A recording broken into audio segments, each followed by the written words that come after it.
নেওয়ার পরে আমি দেখলাম, আমি যখন তাওরাত কিতাবটা আমি খুললাম, খুলে দেখলাম প্রথম পেজের ভিতরে মুহাম্মদ শব্দ উল্লেখ করা আছে, লেখা আছে। আমার মাথার মধ্যে চিন্তা ভাবনা হলো, আমার মন চাইলো যে মুহাম্মদ তো আসবে অনেক পরে, কিন্তু তার খবর চলে আসছে, তার নাম চলে আসছে, যাতে পরবর্তীতে যারা আসবে তারা যাতে মুহাম্মদ সম্পর্কে কোন ধারণা না পায়। এই জন্য আমি মুহাম্মদ শব্দ গোপনে কেটে দেব।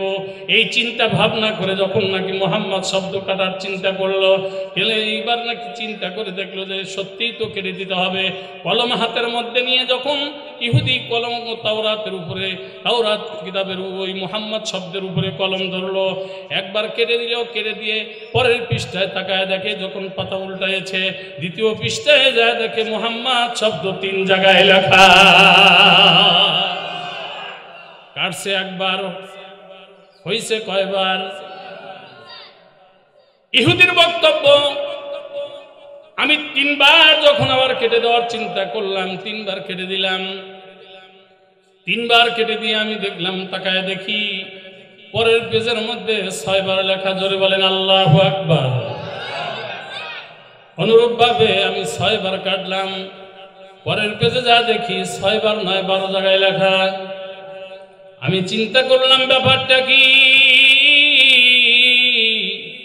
মুহাম্মদ শব্দ একবার কাটি 3 গুণ করে না বৃদ্ধি হয়ে যায়? তাওরাতের আলেম যে তার কাছে দৌড়ায় যা বলে, হযরত বলেন না কি ঘটনা ঘটলো, বুঝতে পারতেছি না। মুহাম্মদ শব্দ মনে করলাম কেউ যাতে ধারণা না পায়, এই জন্য একবার কাটলাম। প্রথম পেজে একবার ছিল, দ্বিতীয় পেজে যা দেখি 3 বার। 3 বার কেটে দিলাম, দেখলাম পরের পেজে 6 বার। 6 বার কেটে দিলাম, দেখলাম পরের পেজে 12 বার। আমি ব্যাপারটা বুঝতেছি না। আরে তাওরাতের আলেম ওই পাদ্রী ডাক দিয়ে বলে, আরে কপাল পোড়া কি করছিস রে? এমন নামের উপরে, এমন শব্দের উপরে কলম ধরেছিস, যতবার কাটবি কাটতে কাটতে শেষবার দেখবি গোটা তাওরাতের মধ্যে মুহাম্মদ ব্যতীত অন্য কোনো শব্দ বাকি না। কোন নবীর উম্মত কি করেন? উম্মত হওয়া লাগবে। আল্লাহ তাআলা তো আমাদেরকে অসংখ্য নিয়ামত দিয়ে রাখছেন, অসংখ্য। কি করেন? আল্লাহ বলেই দিচ্ছেন, এত নিয়ামত তোমাদেরকে আমি দিয়েছি।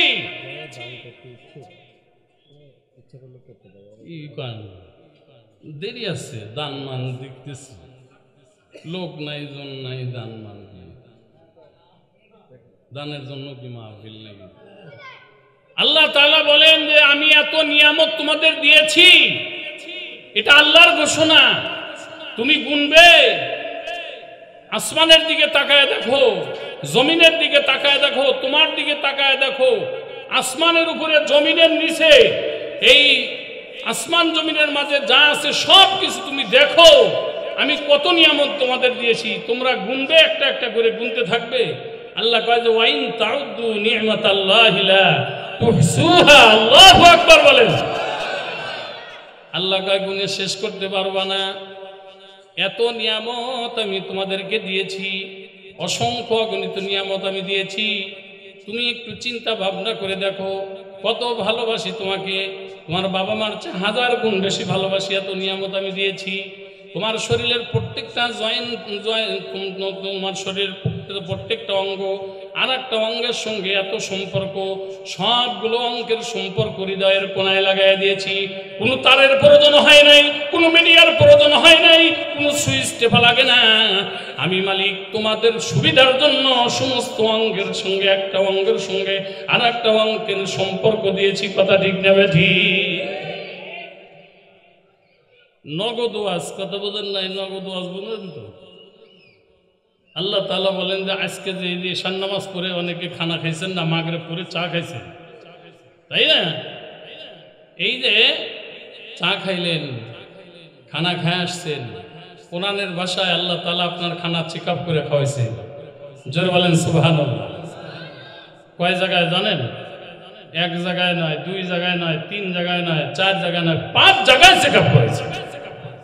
দামি দামি মেশিন দিয়ে চেক আপ করেছে যে এই খানা আসলেই আপনার পাকস্থলিতে যাওয়ার উপযোগী কিনা।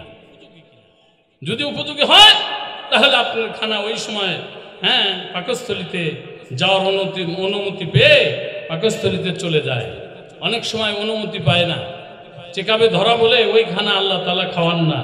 কথা ঠিক নেবে ঠিক? মুক্তাসারভাবে সংক্ষিপ্তভাবে একটু ধারণা আমি দেব। আল্লাহ তাআলা সূরা বালাদের মধ্যে বলছেন, আলাম নাজআল লাহু আইনাইন। আল্লাহু আকবার, সুবহানাল্লাহ। যত বলেন সমস্যা নাই, আস্তে আস্তে বলেন, জোরে বলেন, সমস্যা নাই। আলহামদুলিল্লাহ জোরে বলবেন, আস্তে বলবেন, কোনো সমস্যা নাই, বাধা নাই। কিন্তু মুসলমান আল্লাহু আকবার তাকবীর দিবা, কিছু মানুষের শরীরে চুলকানি শুরু হয়ে যাবে। আল্লাহু আকবার তো মুসলমানের তরবারি, আল্লাহু আকবার তো মুসলমানের শমশির, আল্লাহু আকবার তো মুসলমানের হাতিয়ার। আল্লাহু আকবার যত বলো জোরে বলবা, তোমাদের আওয়াজ শুনে শয়তান পালাবে, সাথে সাথে কিছু মানুষের শরীরের চুলকানিও শুরু হয়ে যাবে। আস্তে বললে সমস্যা কি? এত জোরে বলা লাগবে কি কারণ? আল্লাহু আকবার জোরেই বলতে হবে। আল্লাহ মানে কি? আল্লাহ সবচাইতে বড়। আল্লাহ কি? সবচাইতে বড়। আল্লাহ পাক রব্বুল আলামিন বলেন, আরে গোলাম, আমি তোমাদের খানাগুলো বিনা আবেদনে আমি পরীক্ষা করেছি। তোমরা কোনোদিন আবেদন জমা দেওয়া নাই, সামান্য একটু বিলাট দিয়ে তুমি বসে আছো, ঘন্টাকে ঘন্টা রিপোর্টের অপেক্ষায় বসে আছো। কিন্তু তোমার খানা প্লেট থেকে মুখ পর্যন্ত যাইতে আমি আল্লাহ পাক রব্বুল আলামিন তোমার খানা 5 জায়গায় চেকআপ করে দিলাম। চিৎকার দিয়ে বলেন সুবহানাল্লাহ। সুবহানাল্লাহ বলতে দেরি, জান্নাতের মধ্যে বৃক্ষ হইতে দেরি না। আবার বলেন সুবহানাল্লাহ। শুধু এই সময় নয়, যখন সময় পাবো সুবহানাল্লাহ, সুবহানাল্লাহ, আলহামদুলিল্লাহ, আলহামদুলিল্লাহ, আল্লাহু আকবার, আল্লাহু আকবার, লা ইলাহা ইল্লাল্লাহ, এই জিকিরগুলো করব। রাজি আছি সবাই ইনশাআল্লাহ? আল্লাহ পাক রব্বুল আলামিন বেশি বেশি করে জিকির করার তৌফিক দান করুন সকলে।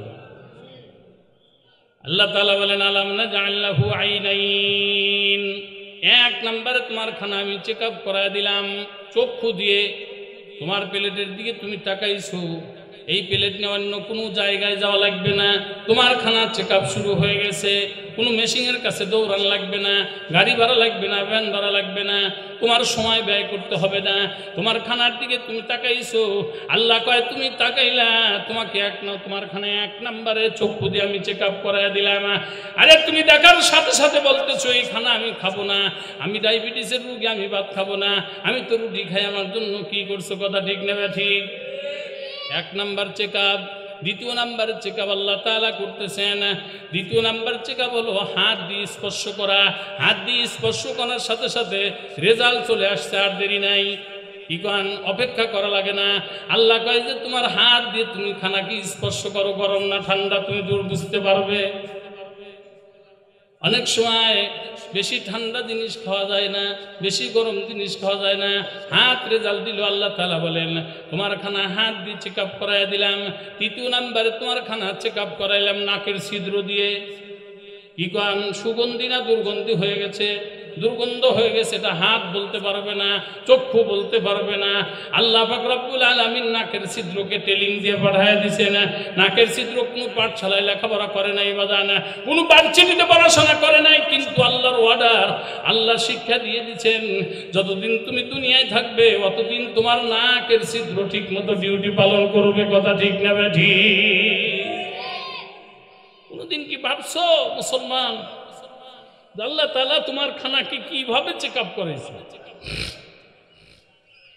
3 নাম্বার চলে গেল, 4 নাম্বার আসেন।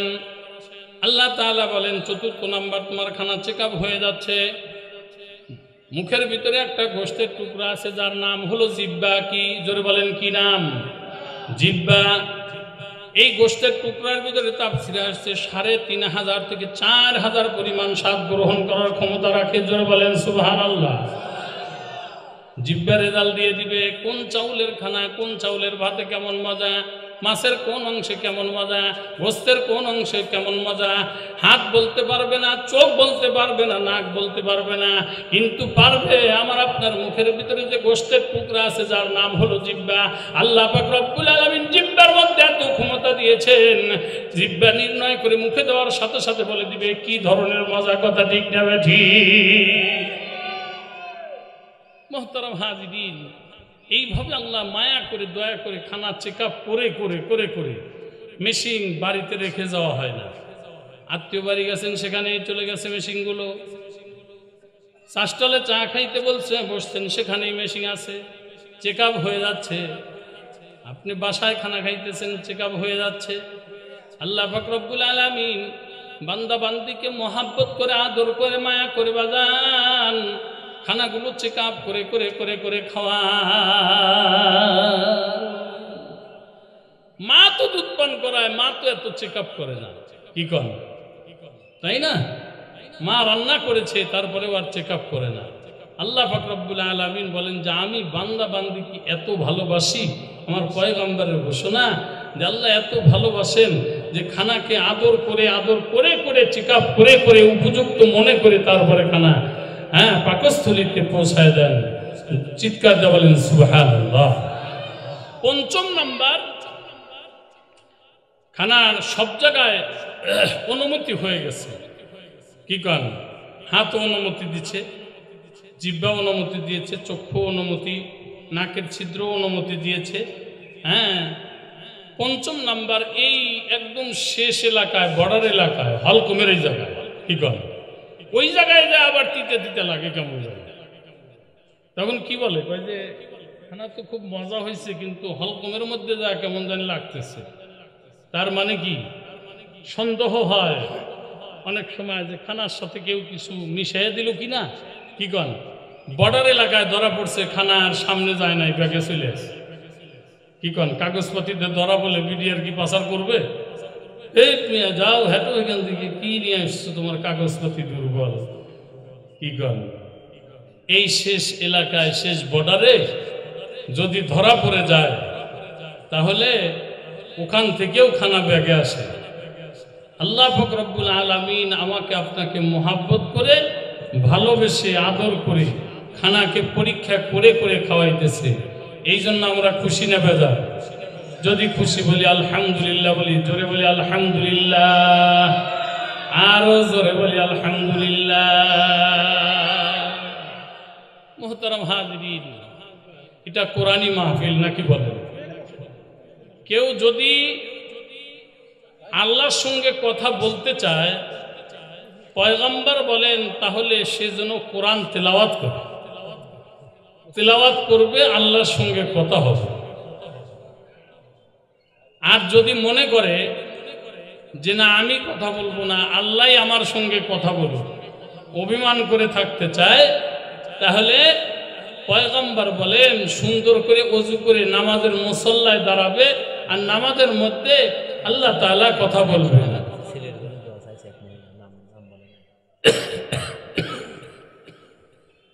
এক মহিলা 100 টাকা দিছে, ছেলের জন্য, নাম বলে নাই। আল্লাহ কবুল করুক, সকলেই বলি আমিন।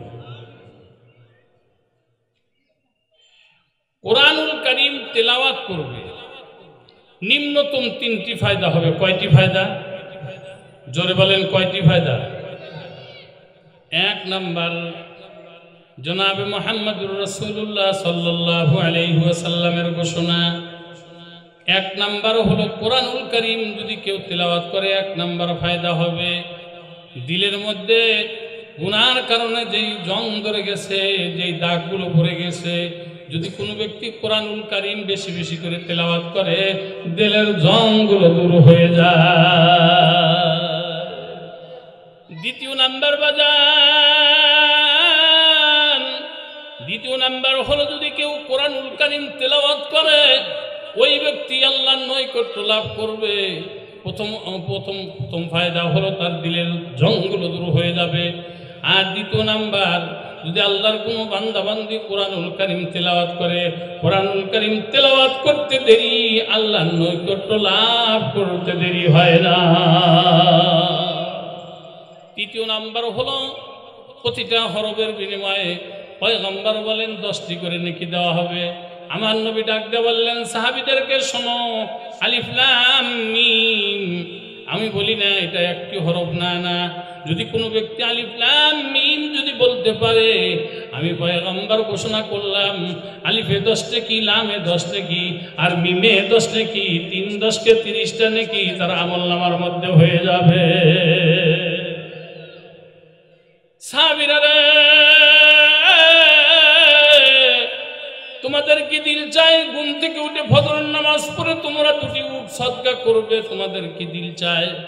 সাহাবায়ে কিরাম বললেন, ইয়া রাসূলুল্লাহ, 2টি উটের তো অনেক দাম, কেমনে ঘুম থেকে উঠেই 2টি উট কেমনে সদকা করব?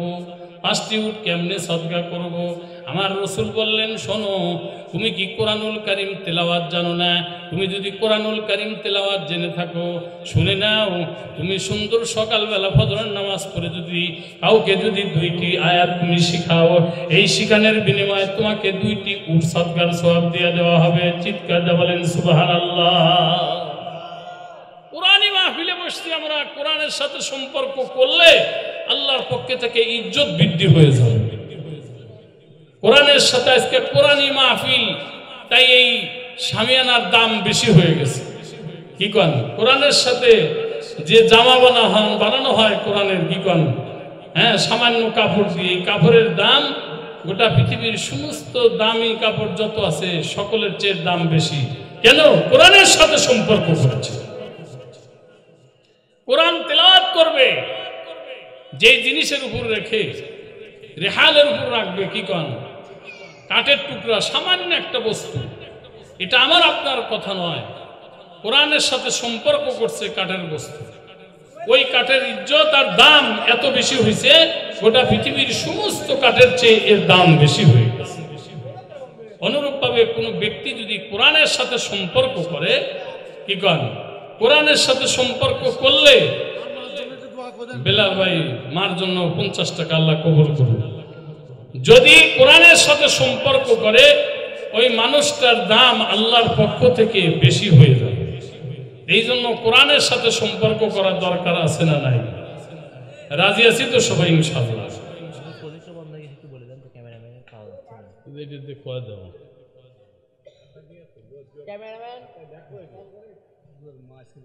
হ্যালো, এই ক্যামেরাম্যান যেখানে থাকেন একটু মঞ্চের সামনে তাড়াতাড়ি আসেন, প্রজেক্টর বন্ধ হয়ে গেছে, তাড়াতাড়ি আসেন। মাশাআল্লাহ, জাযাকাল্লাহ। আমার রবিউল ভাই 500 টাকা মা আজকে দুনিয়া থেকে চলে গেছে, আল্লাহ জান্নাতের মেহমান হিসেবে কবুল করুক। সকলে বলেন দেখতেছি না, শান্তি করে তো বলতেছিলাম, কোরআনের সাথে সম্পর্ক করতে হবে। যে যত বেশি সম্পর্ক করবে, আল্লাহ তাআলার পক্ষ থেকে তার ইজ্জত বাড়বে। এই জন্য কোরআন শেখা দরকার আছে না নাই? কোরআনের প্রথম দাবি যে কোরআন শেখো, সম্মান করো, ইজ্জত করো, মহাব্বত করো। অনেক মানুষ মহাব্বত করেও নাজাত পাইছে, পড়তে পারে নাই। ইতিহাস বলে যে তার উপর দিয়ে আঙ্গুল ছড়াইছে, কি কন, লম্বা আলোচনা, আঙ্গুল টানছে, চোখের পানি ছেড়ে দিছে, মানে কি, কোরআনকে মহাব্বত করছে।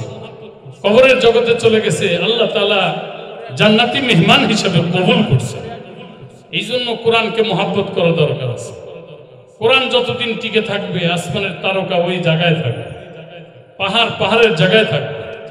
আল্লাহ আল্লাহ বলনেওয়ালা দুনিয়ায় থাকবে, কোরআন তেলাওয়াতকারী থাকবে, সব কিছু ঠিক থাকবে। যেদিন তেলাওয়াতকারী থাকবে না, সব কিছু তছনছ হয়ে যাবে। এই জন্য কোরআনুল কারীম তেলাওয়াত জিন্দা রাখা দরকার আছে না নাই? আমরা প্রত্যেকেই চেষ্টা করব তো ইনশাআল্লাহ। তো বলতেছিলাম যে কোরআন তেলাওয়াত করলে কয়টি ফায়দা? 3টি ফায়দা। এই জন্য যারা জানি তারা তেলাওয়াত করব, যারা জানি না শেখার চেষ্টা করব। আল্লাহ তাআলা তৌফিক দান করুক, সকলেই বলে আমিন। মহান আল্লাহ পাক রব্বুল আলামিন এত ক্ষমতাবান, কি কন, তার কুদরত গুলা কাফেররা এসে রাসূলকে জিজ্ঞাসা করছে, আল্লাহ সম্পর্কে আপনি কিছু বলেন আমাদের, কি কন। পয়গম্বর ডাক দিয়ে বললেন, এরে আল্লাহর গোলামরা শোনো, তাফাক্কারু ফি খালকিল্লাহি ওয়া লা তাতাফাক্কারু ফিল্লাহ। আল্লাহু আকবার বলেন। আমার নবী ডাকতে বললেন, তোমরা আমাকে জিজ্ঞাসা করতেছো আল্লাহ সম্পর্কে কিছু বলার জন্য, আল্লাহ সম্পর্কে কোনো কিছু বলার নাই। তোমরা আল্লাহর মাখলুক সম্পর্কে একটু ফিকির করো, চিন্তা ভাবনা করো, বুঝতে পারবে আল্লাহ কেমন, আল্লাহর কুদরত কেমন।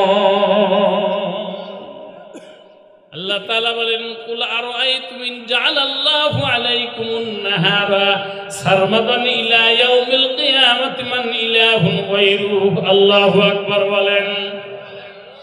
আল্লাহ তাআলা ডাকতে বলেন, ও পয়গম্বর আপনি বলে দেন, কুল আরাআইতুম ইন জাআলাল্লাহু আলাইকুমুন নাহারা সারমাদান ইলা ইয়াউমিল কিয়ামাতি মান ইলাহুন গায়রুহু।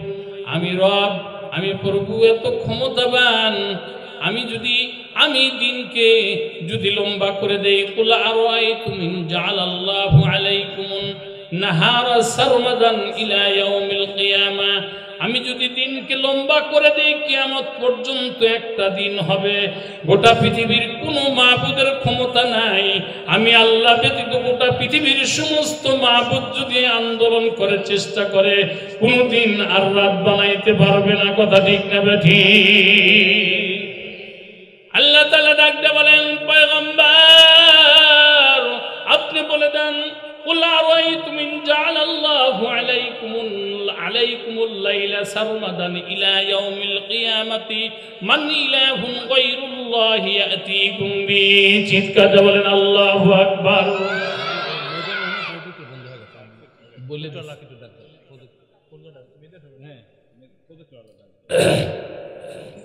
আল্লাহ তাআলা বলেন, আমি যদি রাতকে লম্বা করে দেই, একটা রাত কিয়ামত পর্যন্ত লম্বা করে দেব। কুল আরাআইতুম ইন জাআলাল্লাহু আলাইকুমুল লাইলা সারমাদান ইলা ইয়াউমিল কিয়ামাতি মান ইলাহুন গায়রুল্লাহ। আল্লাহু আকবার বলেন।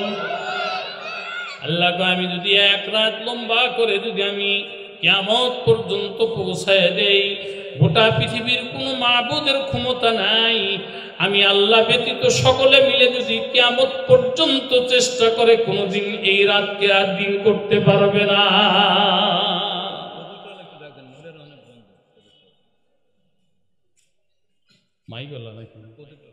প্রজেক্টরের লোক যারা আছেন বন্ধ হয়ে গেছে। হ্যাঁ, মহিলা মাহফিলে বন্ধ হয়ে গেছে। ওই যে চলে আসছে, মহিলা মাহফিলে বন্ধ হয়ে গেছে, বিষয়টা দেখেন। তো বলতেছিলাম আল্লাহ তাআলা অনেক ক্ষমতাবান। আল্লাহ বলে দিচ্ছেন, আল্লাহু আলা কুল্লি শাইইন কাদির।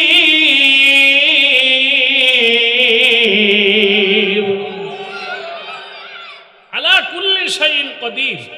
আরে কুল্লি শাই, প্রত্যেকটা বস্তুর উপরে আমি মালিকের পরিপূর্ণ ক্ষমতা রয়ে গেছে। জোরে বলেন সুবহানাল্লাহ। রাত্রের অন্ধকার কি করে, কালো পিপিলিকা, তার পায়ের আওয়াজ কি কোন শোনা যায়, ধরা যায়। পয়গম্বর বলেন যে এই আওয়াজ যে কতটুকু, এটাও আমার রব শোনেন। জোরে বলেন সুবহানাল্লাহ। মালিক সব জায়গায় ক্ষমতা রাখেন। মাছের পেটে পয়গম্বর ঢুকে গেছে ইউনুস আলাইহিস সালাতু ওয়াস সালাম, নাকি বলেন? হ্যাঁ, দরিয়া, পানির নিচে অন্ধকার, মাছের পেটে আরো অন্ধকার, নাকি বলেন?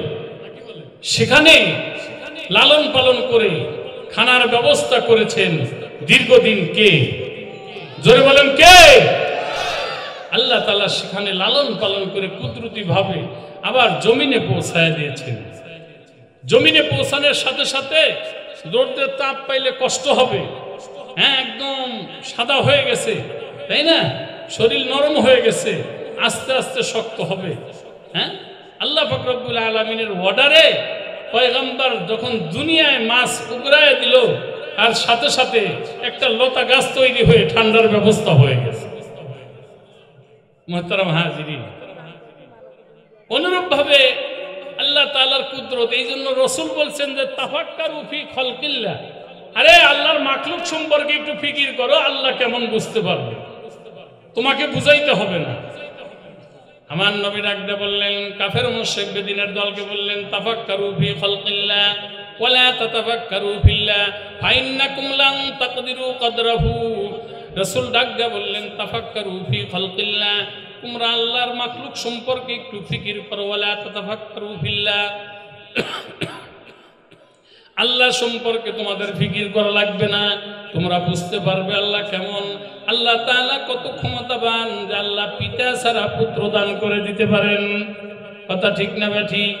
শুধু তাই নয়, 2 দিন 4 দিন বয়স, 1 মাস 2 মাসও নয়, 2 থেকে 4 দিন বয়স আল্লাহ পাক রব্বুল আলামিন ছোট্ট শিশুর জবান থেকে আল্লাহ তাআলা কুদরত জহের করে দেখাইলেন, পিতা ছাড়া পুত্র আমি দান করলাম। আবার ওই পুত্র সন্তানের জবান দ্বারা আমি 2 থেকে 3 দিন বয়স আমি টাস করে তার জবান থেকে কোরআনের আয়াত টাস করে তার জবান থেকে কঠিন প্রশ্নের জবাব দেওয়ার ব্যবস্থা করে দিলাম। আমার রাসূল বলেন, তাফাক্কারু ফি খালকিল্লাহি ওয়া লা তাতাফাক্কারু ফিল্লাহ।